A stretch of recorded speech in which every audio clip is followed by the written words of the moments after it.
My name is Natalie Chilson. I worked with Paint and Coats on the issue's presentation.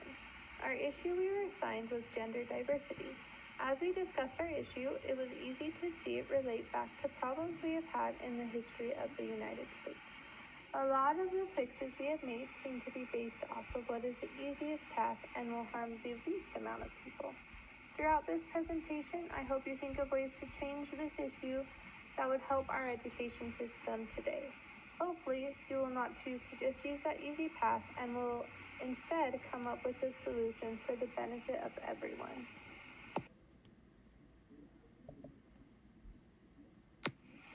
Right now, people are separating their classes by sex. Imagine Southeast Public Charter School has separated their classes by sex.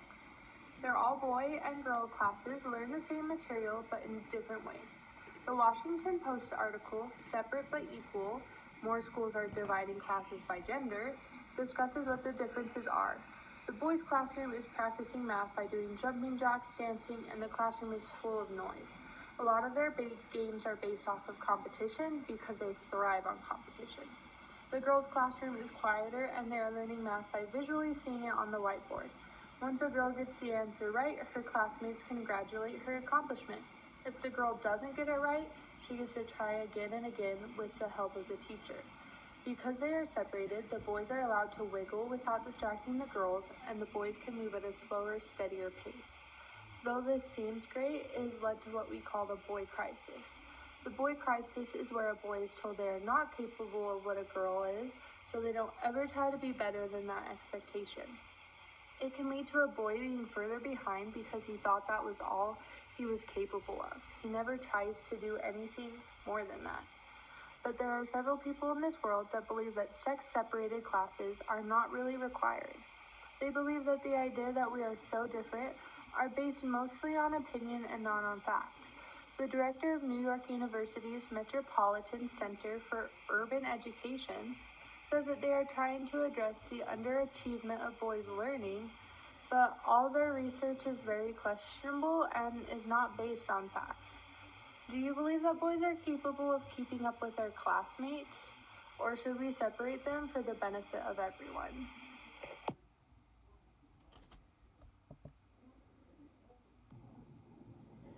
Transgender students face many issues throughout the day, some as simple as using the restrooms. A bathroom bill was passed in many states within the U.S. that stated that the users of the restrooms would have to use the restroom that identified with the sex on their birth certificate. Title IX, which I will explain more about in later slides, states, as a condition of receiving federal funds, a school agrees that it will not exclude, separate, deny benefits to, or otherwise treat differently on the basis of sex any person in its educational programs or activities unless expressly authorized to do so under Title IX or its implementing regulations. What that means is that any school receiving federal funds cannot deny a student the use of a restroom that they identify with based on the sex of a student unless authorized to do so under Title IX or any of its regulations. Title IX also states, Title IX regulations permit a school to operate or sponsor sex-segregated athletics teams when selection for such teams is based upon competitive skill or when the activity involved is a contact sport. A school may not, however, adopt or adhere to requirements that rely on overly broad generalizations or stereotypes by the differences between transgender students and other students of the same sex, i.e., the same gender identity, or others' discomfort with transgender students.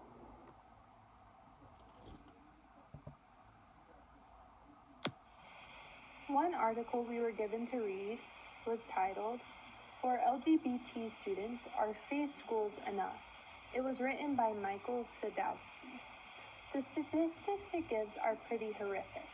This article came out in October of 2016, and I am sure that the numbers have just gotten worse over time. Hopefully this makes you realize a little bit more about what our LGBT students are going through.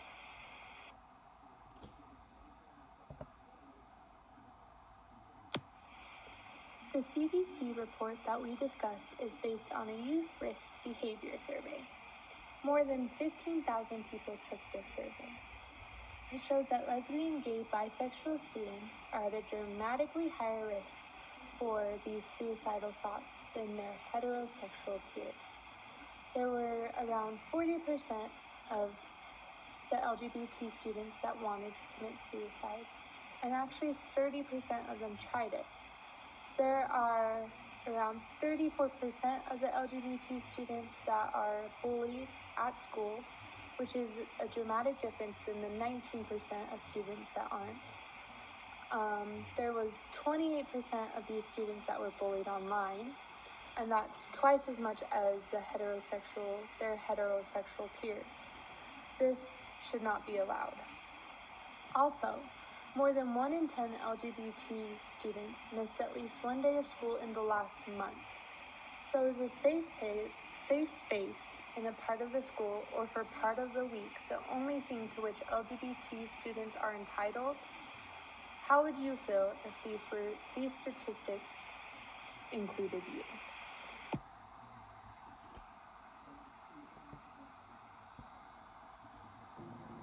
Title IX is a document that has been put into place by the U.S. Department of Justice.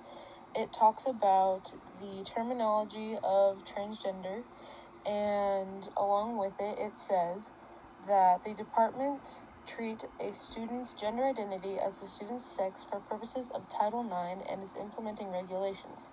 This means that a school must not treat a transgender student differently from the way it treats other students of the same gender identity. The department's interpretation is consistent with courts and other agencies' interpretations of federal laws prohibiting sex discrimination. It also talks about safe and non-discriminatory environments, identification documents, names, and pronouns, sex-segregated activities and facilities, as well as privacy and education records, and it talks about most of the stuff you would see in on news, so like restrooms.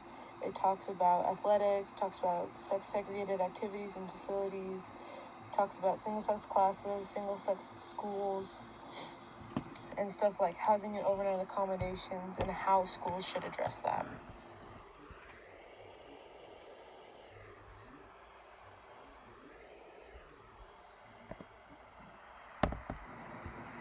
On the topic of restrooms, a school may provide separate facilities on the basis of sex, but must allow transgender students access to such facilities consistent with their gender identity.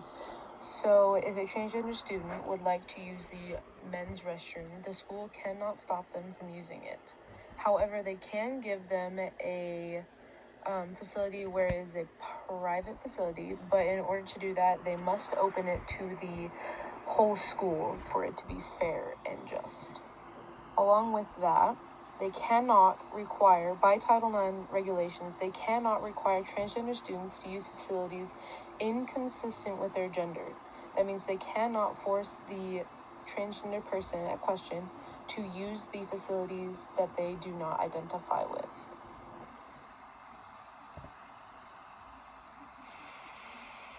One topic that you hear a lot about now is transgenders and where they belong in athletics.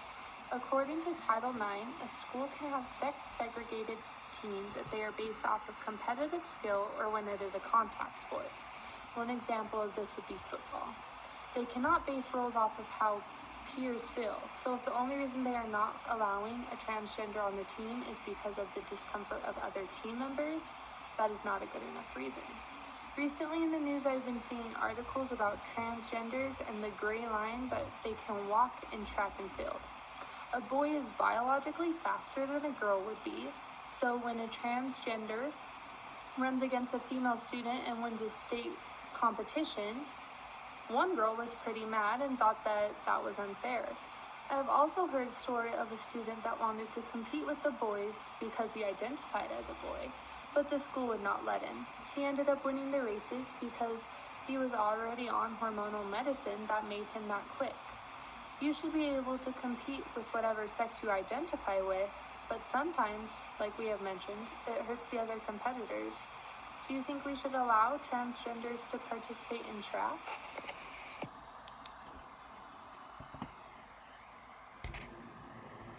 On the subject of Title IX, Title IX protects transgender students for housing and overnight accommodations. The school can provide separate housing on the basis of sex, but they have to allow transgender students to access housing consistent with their gender identity, which means if the student identifies as male, they have to allow the transgender student to occupy the male housing. They cannot make them stay in singular occupancy, which means they cannot force them to stay in like a hotel room by themselves when the hotel rooms are designed to have 2 people from the group to stay in. They cannot make them disclose personal information, which means, for example, if a high school were going to be going somewhere on a trip and they were to stay in hotel rooms with four people in them, they cannot make the one transgender student disclose any information at all to the parents or to the students that they are transgender. So we have some questions for you guys to digest while you are thinking about these examples and issues. So some of the questions are, in what way should we as educators adapt to the changing world around us about others' identities? As well as, what are some ways that we can accommodate for transgender students, specifically in our classrooms? We hope that you guys found this educational as well as helpful. We hope that you guys have a great, fantastic rest of your day and week, and happy 4th of July.